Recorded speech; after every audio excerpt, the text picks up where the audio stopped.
जय हिंद, वंदे मातरम, जय जवान, जय किसान भाइयों। स्वागत है एक बार फिर से आप सभी का ओपीएस न्यूज पर। तो दोस्तों, किसान आंदोलन को लेकर बड़ी खबर सामने आ चुकी है। रेल रोको आंदोलन शुरू हो चुका और उसी के साथ अभी दोस्तों भारत बंद को लेकर भी एक बड़ी महत्वपूर्ण खबर सामने आ चुकी है। और इसी के साथ दोस्तों अभी किसानों ने एक बहुत ही बड़ा ऐलान भी किया है। साथ ही हरियाणा के मंत्री ने एक बहुत ही बड़ा और बेतुका शर्मिंदा बयान जारी किया है। आपको बता दें कि किसान आंदोलन के मद्देनजर लगभग 200 किसानों की मौत हो चुकी है। तो हरियाणा के मंत्री ने कहा कि अगर किसान घर पर होते तो नहीं मरते क्या, और दोस्तों खिलखिलाकर हंसने लगे। साथ ही बोले कि इतने में से अगर 200 मर भी गए तो क्या फर्क पड़ गया। तो कौन ऐसे मंत्री जी है दोस्तों, उनके बारे में भी चर्चा करते हैं। और साथ ही दोस्तों आज पुलवामा हमले की दूसरी बरसी है, यानी कि आज ही के दिन 14 फरवरी 2019 के दिन भारत देश के वीर जवान और भारत देश के वीर सपूत दोस्तों देश की रक्षा के लिए अपनी जान गंवा चुके थे, उनकी बरसी है आज। उसके मद्देनजर किसानों ने कैंडल मार्च करने का भी ऐलान किया है। तो दोस्तों एक एक करते हुए जानते हैं आज किसान आंदोलन के मद्देनजर दिन भर की सभी बड़ी और महत्वपूर्ण खबरें। ऐसे में दोस्तों बने रहेगा इस वीडियो के साथ आखिर तक। चलिए पहली और बड़ी खबर सामने आ रही है कि जल्द खुल सकता है सरकार से बातचीत का रास्ता, रिहाई और मुकदमे की वापसी पर नरम पड़े किसान। जी हाँ, दरअसल सरकार और किसानों के बीच बातचीत का रास्ता बहुत ही जल्द खुल सकता है। रिहाई और मुकदमे वापसी के मुद्दे पर किसान नरम पड़ते दिखाई दे रहे हैं और किसान नेताओं ने बातचीत से पहले जेल में बंद लोगों की रिहाई और मुकदमा वापसी की शर्त रखी थी। और दोस्तों यही शर्त सरकार और किसानों की बातचीत में सबसे बड़ी बाधा भी बन रही थी। किसान नेताओं का मानना है कि इसका जो हल है ना वो बातचीत से निकलेगा, और जिस प्रकार से सरकार पहले प्रस्ताव देकर बुलाती रही है उसी तरह से सरकार अगर फिर से बुलाती है ना तो किसान पहले की तरह बातचीत के लिए तैयार है। कृषि कानून रद्द करने के लिए करीब 80 दिनों से किसान परिवार सड़कों पर जुटे हुए हैं और दोस्तों लगातार सरकार के खिलाफ विरोध कर रहे हैं। और इसी बीच किसानों व सरकार के बीच दोस्तों 11 दौर की बातचीत हो चुकी है और एक बार तो गृह मंत्री अमित शाह के साथ भी बातचीत हुई थी। किसानों व सरकार के बीच बातचीत में भले ही कोई हल नहीं निकला हो, लेकिन ये जरूर है कि इनके बीच बैठक का दौर लगातार जारी था। किसानों व सरकार के बीच आखिरी जो बैठक है ना वो 22 जनवरी को हुई थी और अब करीब 22-23 दिन बीत जाने के बाद भी सरकार और किसानों के बीच कोई भी बैठक नहीं हो पाई। आपको बता दें दोस्तों कि इस बार किसान नेताओं ने सरकार से बातचीत के लिए एक नई शर्त को रख दिया। दरअसल क्या शर्त है, तो ट्रैक्टर परेड में दिल्ली में जो बवाल हुआ था, पुलिस ने करीब 120 लोगों को गिरफ्तार किया था और सैकड़ों किसानों पर मुकदमे दर्ज किए थे। किसानों ने ऐलान किया कि सरकार से बातचीत तभी होगी जब जेल में बंद लोगों की रिहाई होगी और उन पर दर्ज मुकदमे खत्म किए जाएंगे। अब दोस्तों किसान नेताओं का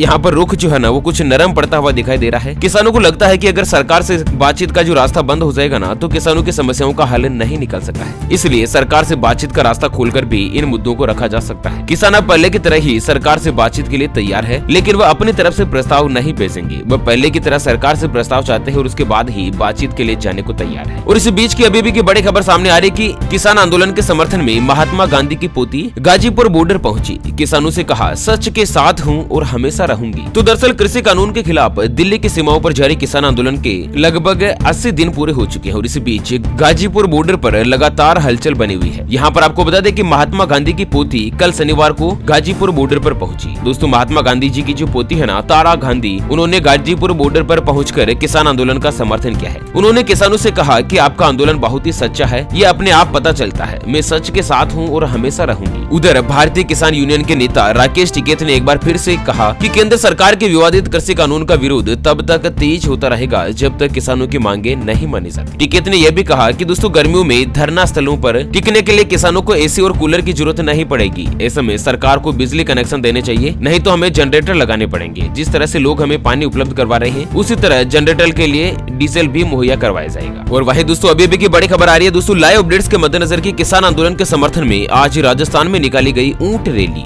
जी हाँ, केंद्र सरकार के 3 नए कृषि कानून के विरोध में किसानों के आंदोलन का लगभग 82वां दिन चल रहा है और दिल्ली की सीमाओं पर भारी संख्या में किसान धरने पर बैठे हैं। कृषि कानून के खिलाफ चल रहे आंदोलन में दोस्तों धार देने के लिए शनिवार को संयुक्त किसान मोर्चा के जो नेता है ना उन्होंने गाजीपुर बॉर्डर पहुंचे और आगे की रणनीति तय करी। और इस दौरान एक बैठक भी हुई। बैठक के बाद सभी किसान नेता मंच पर पहुंचे और किसानों को संबोधित किया। गाजीपुर बॉर्डर पर मंच से राकेश टिकैत के अलावा किसान नेता दर्शन पाल, युद्धवीर सिंह और बलवीर सिंह राजेवाला के अलावा अन्य कई किसान नेता उपस्थित रहे। और दोस्तों पुलवामा में शहीद हुए जवानों और अब तक किसान आंदोलन में शहीद हुए किसानों को आज श्रद्धांजलि दी जाएगी। और आपको बता दें किसान आंदोलन के समर्थन और कृषि बिल के विरोध में आज राजस्थान में ऊंट रैली निकाली गई। और वहीं असम के शिवनगर में कांग्रेस नेता राहुल गांधी ने रैली को संबोधित करते हुए कहा कि नरेंद्र मोदी खेती को खत्म करने के लिए 3 कृषि कानून लाए हैं। हम यहाँ सरकार में आएंगे तो जो नफरत फैलाई जा रही है ना वो खत्म होगी। मतलब दोस्तों असम में चुनाव होने वाले हैं, पश्चिम बंगाल में भी चुनाव होने वाले हैं, तो दोस्तों अलग अलग राजनीतिक दल के जो लोग है ना वो अपनी अपनी रोटियां सेकने में लगे हुए हैं। अच्छा, वहीं किसान आंदोलन के मद्देनजर अगली बड़ी खबर आ रही है। संयुक्त किसान मोर्चा का दावा, ट्रैक्टर मार्च में शामिल 16 किसान लापता और 122 किसान गिरफ्तार। तो दरअसल 3 कृषि कानून के खिलाफ आंदोलन का नेतृत्व कर रहे संयुक्त किसान मोर्चा ने आरोप लगाया कि किसानों को फर्जी मामलों में फंसाया जा रहा है, उनका उत्पादन किया जा रहा है। इतना ही नहीं, किसान नेताओं ने संवाददाता सम्मेलन में यह भी दावा किया कि ट्रैक्टर मार्च में शामिल लगभग 16 किसान अभी भी लापता है। साथ ही दोस्तों 14 FIR के सिलसिले से दिल्ली पुलिस ने 122 किसानों को गिरफ्तार किया। कृषि कानून के खिलाफ आंदोलन का नेतृत्व कर रहे संयुक्त किसान मोर्चा ने आरोप लगाया कि किसानों को फर्जी मामलों में फंसाया जा रहा है, उनका उत्पीड़न किया जा रहा है, शोषण किया जा रहा है। साथ ही किसानों का कहना है कि जिन किसानों के खिलाफ भी मामला दर्ज हुआ है ना, संयुक्त किसान मोर्चा उनका सारा खर्चा वहन करेगी। वहीं अगली बड़ी खबर आ रही है कि दुष्यंत चौटाला के पिता अजय चौटाला बोले, अगर उसके इस्तीफे से हल निकलता है तो वो मेरी जेब में है। जी दरअसल जननायक जनता पार्टी यानी कि JJP के राष्ट्रीय अध्यक्ष अजय चौटाला ने दुष्यंत चौटाला को लेकर एक बयान दिया है। उन्होंने कहा कि दुष्यंत का इस्तीफा मेरी जेब में है और अगर उनके इस्तीफा देने से किसान आंदोलन का हल निकलता है तो मैं अभी इस्तीफा दे देता हूं। इस दौरान उन्होंने अभय चौटाला के इस्तीफा देने पर भी अपनी प्रतिक्रिया की है। उनका कहना है कि दोस्तों क्या अभय चौटाला पर इस्तीफा देने से किसान आंदोलन का हल निकल गया? और वहीं बातचीत के दौरान उन्होंने एक बयान में कहा कि दुष्यंत चौटाला के इस्तीफा देने से अगर कृषि कानून का कोई भी हल निकलेगा तो इस्तीफा देने में 5 मिनट का भी समय नहीं लगेगा। मीडिया से बातचीत करते हुए अजय चौटाला का कहना था कि दोस्तों किसान आंदोलन को लेकर दोनों पक्षों को सकारात्मक बातचीत करते हुए इसका उचित समाधान निकालना चाहिए। उनका कहना है कि आंदोलनकारी किसान और सरकार दोनों को एक एक स्टेप पीछे हटकर इसका हल निकालना चाहिए, तभी जाकर कुछ न कुछ इसका हल निकलेगा। और वहीं किसान आंदोलन का 81वां दिन, हरियाणा के मंत्री बोले, किसान अगर घर पर होते तो मौत नहीं होती, 1-2 लाख में से क्या 200 भी नहीं मरेंगे? जी हाँ, दरअसल हरियाणा के कृषि मंत्री JP दलाल ने एक विवादास्पद बयान दिया है। उनका कहना है कि अगर किसान घर पर होते तो उनकी मौत नहीं होती, क्या 6 महीने में 200 लोग भी नहीं मरेंगे? किसानों की मौतें उनकी इच्छा से हुई है। हालांकि बाद में दलाल ने सफाई भी दी कि उनके बयान को तोड़ मरोड़ कर पेश किया गया है। वहीं आपको बता दें दोस्तों कि दर्शन पाल का बड़ा ऐलान, पंजाब, हरियाणा और राजस्थान की तरह उत्तर प्रदेश के टोल प्लाजा भी करवाएंगे फ्री। आपको बता दें नए कृषि कानून के खिलाफ आंदोलन कर रहे संयुक्त किसान मोर्चा के नेताओं ने दोस्तों एक बड़ा ऐलान करते हुए कहा कि देश में जिस तरह से पंजाब, हरियाणा और राजस्थान के अंतर्गत टोल टैक्स जो फ्री किए गए हैं ना, उसी के मकसद से दोस्तों उत्तर प्रदेश में भी टोल प्लाजा बिल्कुल फ्री करवाया जाएगा। चलिए इसी बीच अगली बड़ी खबर आ रही है। प्रधानमंत्री मोदी ने चर्चा की बात, संयुक्त किसान मोर्चा का ऐलान, 18 फरवरी को रेल रोको अभियान। तो दरअसल संसद में प्रधानमंत्री नरेंद्र मोदी की ओर से किसानों के आंदोलन खत्म किए जाने की अपील के इतर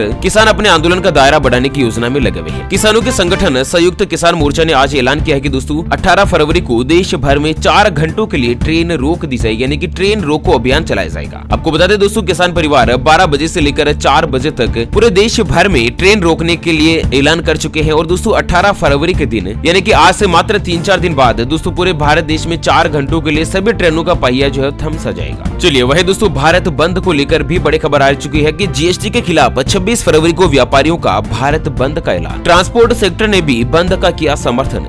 दरअसल GST के खिलाफ confederation of all India traders यानी कि केट ने 26 फरवरी को भारत बंद का आह्वान किया है। यहाँ पर नागपुर में केट के द्वारा आयोजित 3 दिवसीय राष्ट्रीय व्यापार सम्मेलन की शुरुआत हुई और इस सम्मेलन के आगाज के दौरान ही 26 फरवरी को भारत बंद का फैसला लिया गया। आपको बता दें केट यानी कि confederation of all India traders जो है वो देश के कई व्यापार संघों की सर्वोच्च संस्था है। जो सम्मेलन यहाँ पर नागपुर में शुरू हुआ था ना, उसमें 200 से ज्यादा व्यापारी प्रमुखों ने संयुक्त रूप से हिस्सा लिया। ऐसे में ये सभी व्यापारी बंद के समर्थन में रहेंगे। आपको बता दें यहाँ पर GST का लाभ हितकारियों को नहीं मिल पा रहा है। देश भर के व्यापार जगत के नेता इस बात पर एकमत थे कि केंद्र और राज्य सरकारें दोनों टैक्स के संबंध में व्यापारियों की समस्याओं का जवाब देने में विफल रही है और GST देश के अंदर पूरी तरह से फेल साबित होने की प्रणाली है, ऐसा सिस्टम है। इस तरह से दोस्तों केट के जो राष्ट्रीय अध्यक्ष है ना प्रदीप सिंघल, उनका कहना है। वैसे इसके बारे में आपकी क्या राय है दोस्तों? आप 26 फरवरी के भारत बंद का समर्थन करते हैं या नहीं? दोस्तों आप अपनी राय और विचार में वीडियो को नीचे कमेंट बॉक्स में जरूर बताइएगा। तो इसी के साथ फिलहाल इस वीडियो को यहीं पर देते हैं विराम। फिर से होंगे हाजिर एक और नई और ताजा तरीन ब्रेकिंग न्यूज हेडलाइंस के साथ। तब तक के लिए बने रहेगा आपके अपने चैनल OPS न्यूज पर। Thank you, take care, good bye, जय हिंद, जय भारत,